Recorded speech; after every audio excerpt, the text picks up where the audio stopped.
రైతుకు అధికంగా నష్టం కలుగజేసే పురుగులలో ఈ వేరు పురుగు కూడా ఒకటి. దీన్ని ఇంగ్లీష్లో జపనీస్ బీటిల్ అని అంటారు.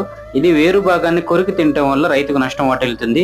ముఖ్యంగా ఇది మిరపలో, వేరుశెనగ, కొబ్బరి, చీని, నిమ్మ, బత్తాయి మరియు టమాటా, చెరుకు ఇటువంటి పంటల్లో అధికంగా నష్టాన్ని కలుగజేస్తాయి. ఇది సుమారుగా 9 రకాల రెక్కల పురుగులు ఉన్నాయి.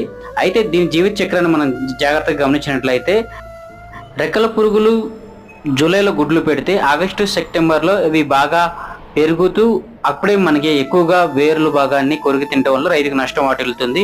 ఇక అక్టోబర్ నుంచి మార్చి వరకు ఒకటి, ఏప్రిల్ నుంచి మే వరకు, ఆ తర్వాత జూన్లో అది ప్యూపా దశకు వెళ్ళడం జరుగుతుంది. ఇక్కడ మీరు గమనిస్తే సైజు పెరుగుతూ వస్తుంది. ఇక్కడ రైతుకి ముఖ్యంగా ఆగస్టు, సెప్టెంబర్ ఈ సమయంలో ఎక్కువగా నష్టం వాటిల్లుతూ ఉంటుంది. ఈ వేరు పురుగు మీద డీటెయిల్గా వీడియో కావాలి అంటే కనుక కింద కామెంట్లో తెలియజేయండి. డెఫినెట్గా వీడియో చేస్తాను. Until then